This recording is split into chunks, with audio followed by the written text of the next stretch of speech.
The U.S. has been having a problem lately with airplane and helicopter crashes. An LAPD helicopter made an emergency landing, 2 officers on board. Here's what we know. LAPD says one of its air support unit helicopters was doing a training exercise at the Los Alamitos training base when it had a minor training incident around 1 this afternoon.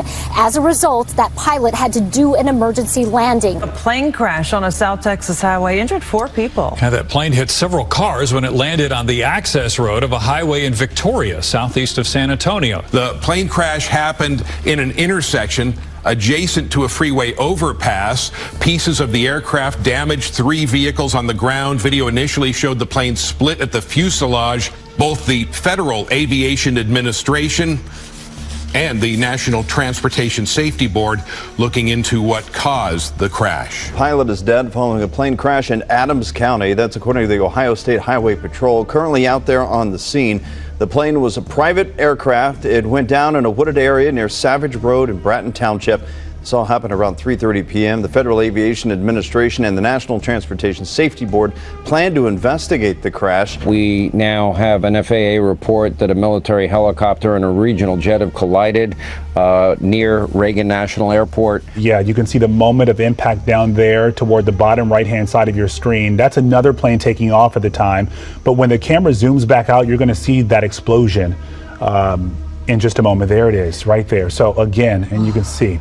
Another plane has crashed in another American city, and this time it is Philadelphia. A twin-engine medevac jet took off from a local airport en route to Missouri. That plane reached 1,600 feet after takeoff before plunging 11,000 feet per minute. Here is another look at the crash as it happened. She's still hanging.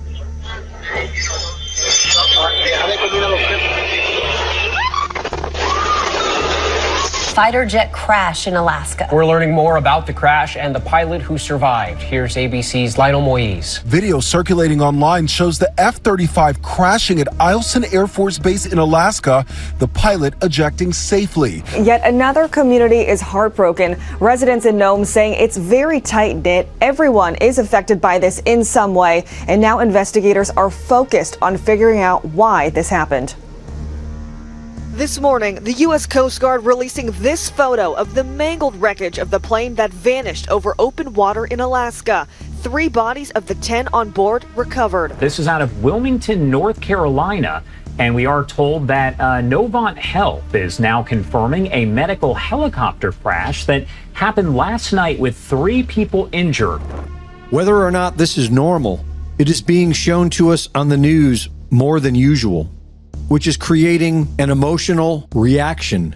And the false narrative being pushed is that it's due to DEI, diversity, equity, and inclusion hires. But there is zero evidence of this. It's simply another narrative to keep the sleepy masses busy while the solution of replacing humans with artificial intelligence is being implemented. We're already working with an AI agent company, so they're building AI agents for this aviation data.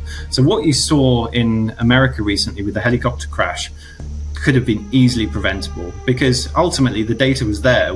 We can look back at that crash and we can see those aircraft heading towards each other and crashing. So it wasn't the fact that the data wasn't there, it was just nobody was looking at it at the time, or certainly the people that were looking at it weren't able to do anything about it. So really what we need to be able to do is, why have a human looking at it all the time? Obviously you need a human there to monitor these systems, but if you can use agents to actually detect these issues and then to report them and alert them to the air traffic controllers, then everyone can be alerted to this problem or the situation coming up and actually do something about it. Greg Reese reporting.